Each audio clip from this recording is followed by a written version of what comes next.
Well, that certainly is a lot better than what it's been in recent days.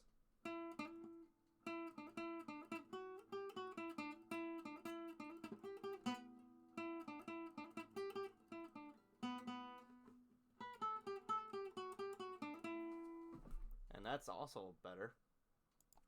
Still not amazing, but, we take what we can get. Sort of like this game.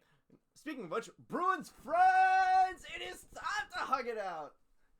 Because that is a 4-3 overtime win against the Calgary Flames. Welcome back down into the den, everybody. First of all, before we get into anything, like, comment, and subscribe. I've missed it a couple times, but I'm on it this time. This game, this game was weird. Monty decides. First of all, let's talk about a couple things. First of all, Bruins sign.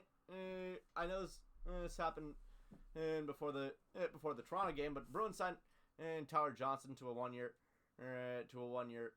league min contract. Basically, they did this because of the second thing that I was going to get into. The Bruins sent Max Jones down to Providence. Let's be real. Max Jones was not doing anything here. He was not doing anything. He was not contributing. He was not doing well in the offensive zone. He was not doing well in the defensive zone. He was not doing well in the neutral zone. He was by all means bad. And you know what we do to bad players? Send them down to the A. Hey,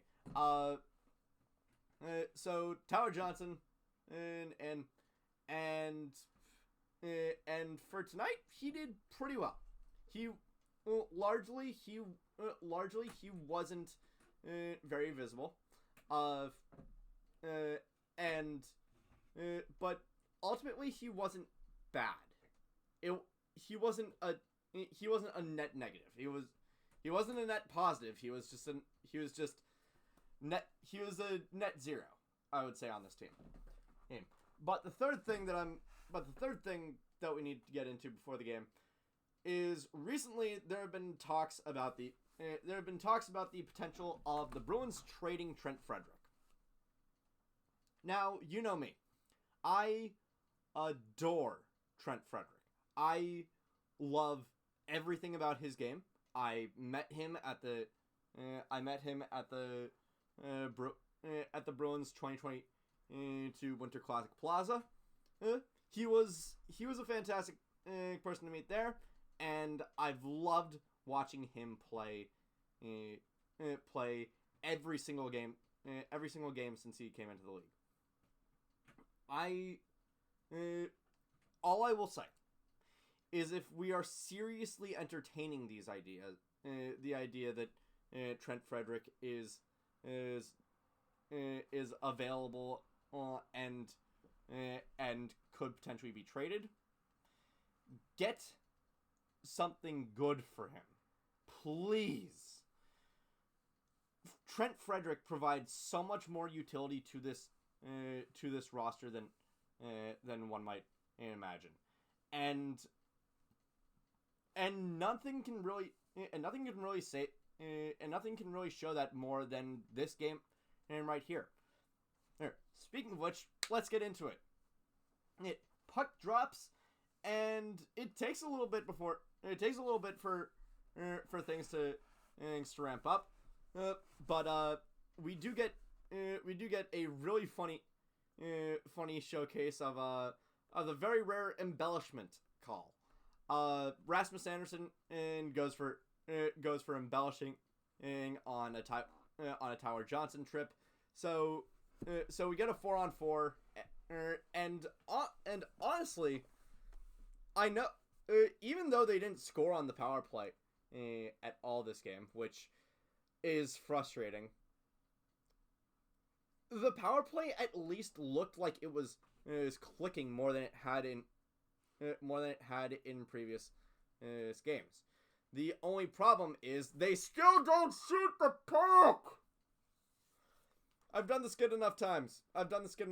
Which is 2 times. I'm not going to do it again.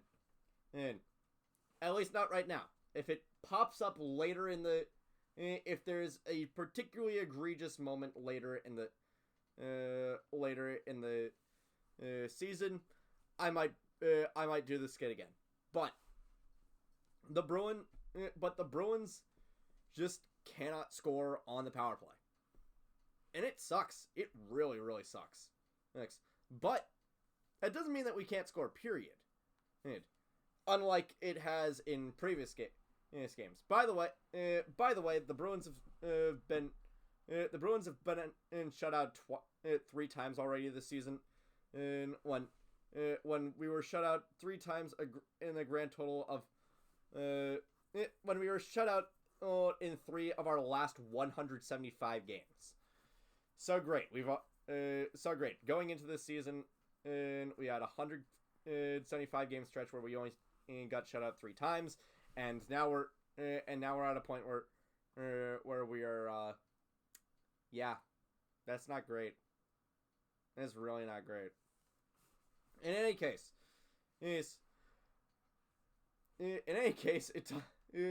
back to the actual game at hand.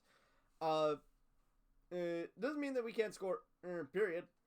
And Hampus Lindholm knows this.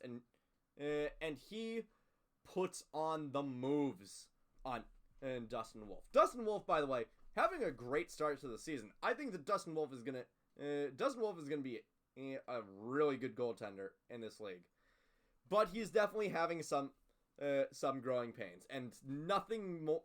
And honestly, the mistakes that he made in this game are pretty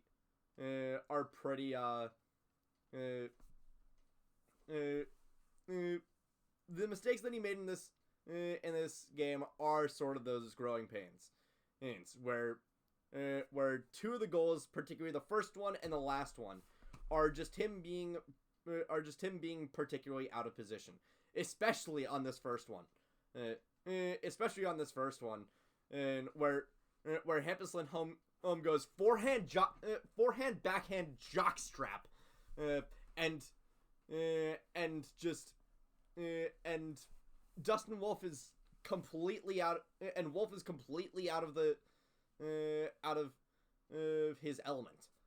And 1-0 Bruins. And that is until Mackenzie Weegar decides he's going to turn into. That is until Mackenzie Weegar decides he's going to turn into American Sniper and fire all the way from the blue line, and Eunice Korpisalo. I think we were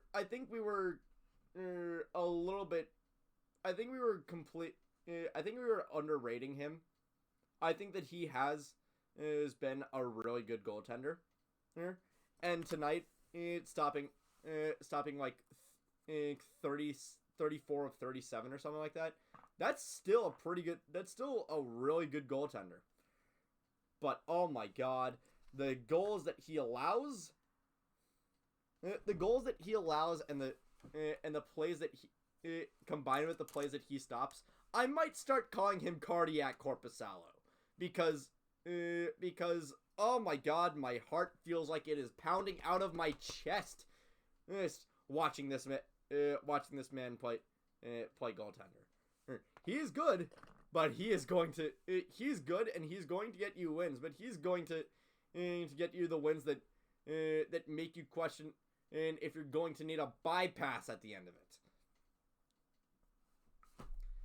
In any case, the Bruins enter the second period on the power play. Of course, we do nothing on it. But Pavel Zacha, I thought early on in the season, Zacha was going to make it to 60 points. I think that dream is dead. I don't think that Zacha is going to make it to 60 points. But that doesn't mean that he can't still be great. And this goal, oh my god.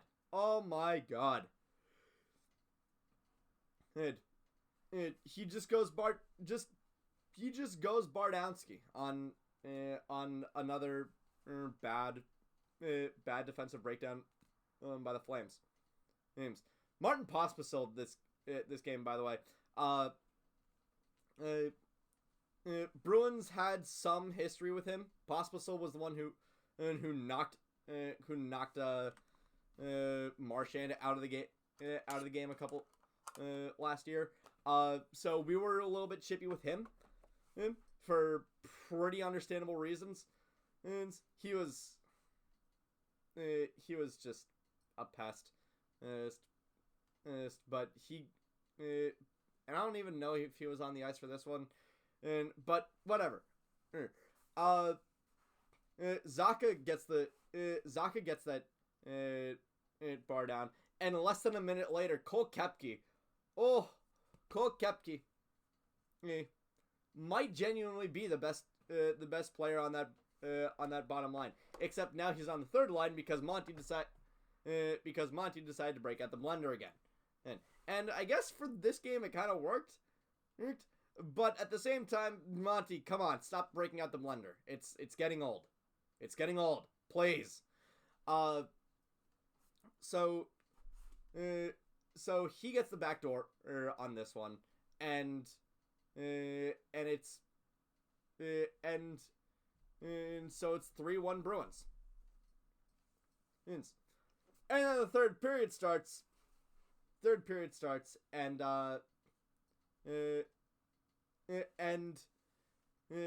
Mackenzie Weegar fires, and Yegor Sharangovich, who's legitimately one of the most underrated goal scorers in the league. I think that I remember a couple years ago when Andrew Mangiapane started out on a tear, and everybody thought that he was going to be insane. Well, he still is pretty good, but I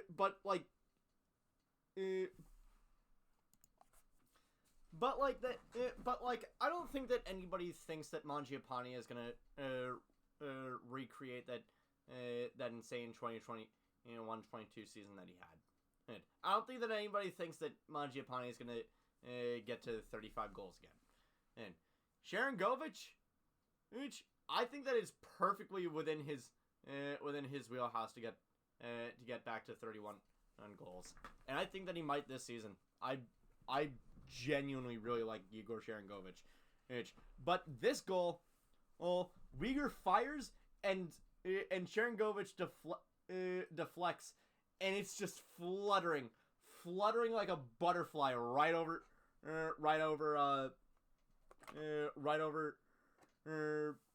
Korpisalo's glove hand, and to make it 3-2. Bruins. If there's one thing that has undoubtedly been the worst part about the Bruins this season, it hasn't been the fact that we can't score for some reason. It's the fact that we can't skate. The amount of time, you noticed that, right? The amount of times that the Bruins have fallen down while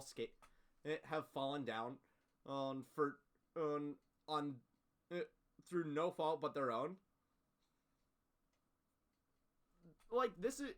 The Bruins cannot skate, and Charlie Coyle ends up falling down, and that leads to a rainbow pass all the way to Nazem Kadri, who just completely undresses is Nikita Zadorov, who took another penalty earlier in this game. The Zadorov signing looks longer and longer every time this happens, and we're only like 15, 16 games into the season, and I'm already sick of it. Zadorov is so frustrating. He takes untimely penalties, and usually when we're shorthanded from him, we end up getting scored on. And even when he is on the ice, his defense isn't great. there are times when his defense is really good, especially on board battles. I love the way that Zadorov plays against the boards. But in open space, hell no. Oh, do just let Kadri slip it right between his legs and above Korpisalo's glove hand. And by the way, hell of a shot by Kadri. Legitimately a fantastic goal. But Zadorov, what are you doing? What are you trying to pull here? Also, this comes off of Pastrnak. This doesn't come off of Pastrnak, but this comes after a really, really bad turnover from the Flames in their own zone that allows for a 2-on-1 between Marchand and Pastrnak. The defenseman takes the I think it's Rasmus Anderson, takes the pass. So every single player in this league has been taught you shoot on a 2-on-1 because the defenseman is supposed to take the pass, and so it's supposed to essentially then just be a 1-on-1 between you and the goaltender. What are you gonna do? Try and thread a pass? Well, that's exactly what Pastrnak did. Oh my god, dude! You scored 61 goals 2 years ago, and you scored 47 last year. You are supposed to have a shot first mentality, and you don't for some reason. You just let it go to. Why try and force that pass to Tyler Johnson? And instead of just firing it on Dustin Wolf. It's frustrating. It's so frustrating. And honestly, it kind of confuses me as to how he still has the most goals on the Bruins this season. But because of that, and because of that really bad goal that Zadorov allowed, we go to sudden death overtime, and it's a really, really good goalie battle between Korpisalo and Wolf until Elias Lindholm, with the board battle of the night, it ekes the puck out from the defenseman and right onto Marchand, who fires it onto Wolf. And remember when I said that Wolf was really out of position on 2 goals, the first one and the last one? Yeah, Wolf is like a mile out of the crease. And it's a product of him just advancing towards the puck instead of trying to choke off the short side, and Marchand just ekes it in on the backhand, and to put the game away and to put him third all time in overtime goals with 21. Amazing game from the Bruins. It definitely had its faults. Zadorov, you're still on my shit list. But for right now, I think we all just needed a little bit of a reprieve. And I will I'll see you guys on Saturday. That's gonna be it for me tonight. Thank you all so much for watching. I'll see you guys on Saturday when we get the return of the Bear Hug, Bruins versus Sens, and let's hope that at the end of it, Swayman and Allmark do a goalie hug. Please let that happen. Please.